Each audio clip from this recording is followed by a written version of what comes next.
Russia has proposed to the United States the acquisition of Boeing aircraft using approximately $5 billion of Russian assets that are presently frozen under U.S. jurisdiction.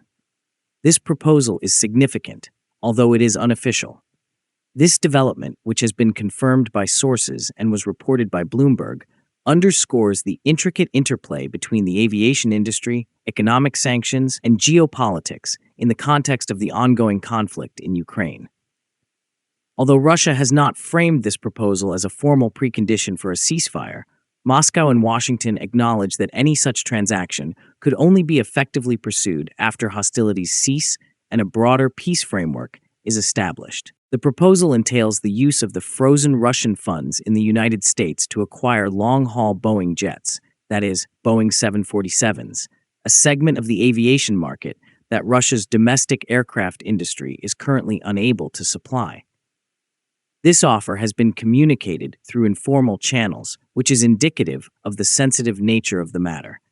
The U.S. National Security Council responded with caution, emphasizing that no economic agreements or negotiations would take place until a ceasefire in Ukraine is achieved. Boeing has declined to provide public commentary, and the Kremlin has not released an official statement concerning the matter. The motivation behind this proposal is multifaceted from Russia's perspective. Western-built aircraft from Boeing and Airbus continue to account for approximately 40% of the Russian commercial fleet, despite the sanctions imposed by Western countries in response to the 2022 invasion of Ukraine. Russia's capacity to maintain and replace these aircraft has been significantly restricted by the sanctions, necessitating that airlines resort to cannibalizing existing aircraft for spare parts and heavily rely on outdated Soviet-era models. While Russia has made progress in the development of domestic aircraft, including the Sukhoi Superjet 100 and the MC-21, these models are insufficient for long-haul international missions, which are still essential for the country's aviation connectivity. The Il-96 400M, Russia's jumbo jet, has an uncertain future. The proposal is also consistent with Russia's overarching initiatives to obtain sanctions relief, which include endeavors to alleviate restrictions on Aeroflot, the nation's flagship airline, and to re-establish direct flights between Russia and the United States.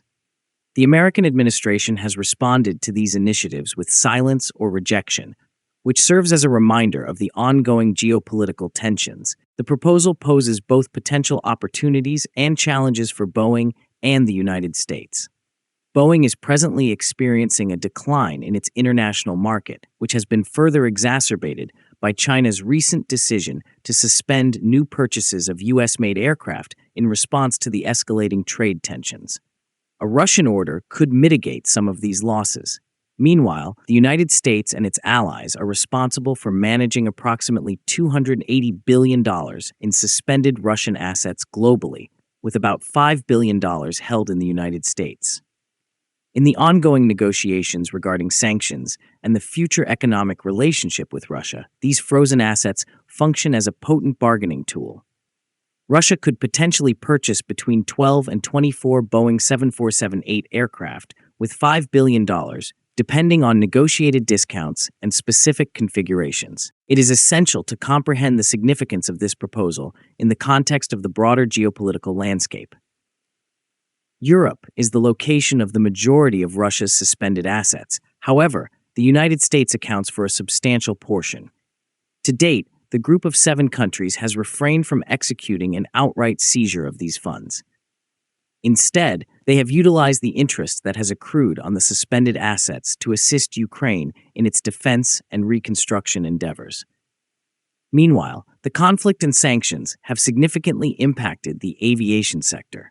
In 2022, Boeing and Airbus withdrew from the Russian market, resulting in a current shortage of spare parts and modern aircraft. In response, Russia has seized hundreds of foreign-leased aircraft and invested billions in their formal acquisition. However, these measures are temporary solutions rather than long-term solutions.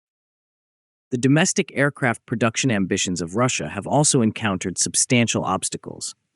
The country has developed new models, including the IL-114-300, which is equipped with completely Russian-made engines, as well as upgraded versions of the SSJ-100 and MC-21.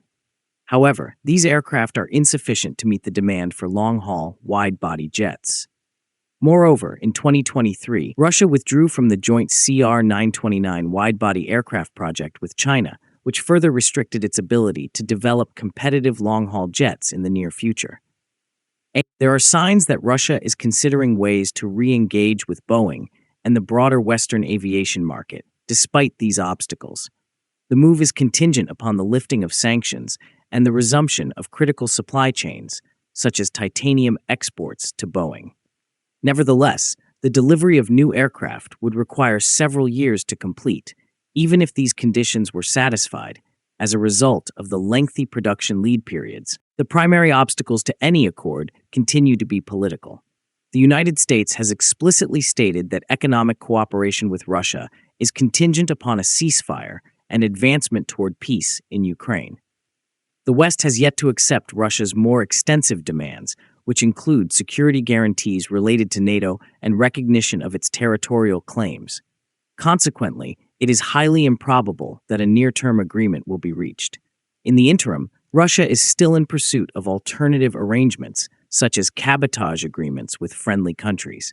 However, these are only temporary solutions that fail to address the fundamental challenges that Russia's aviation industry is currently confronting. Now, do you think it is the end of the Il-96's commercial prospects?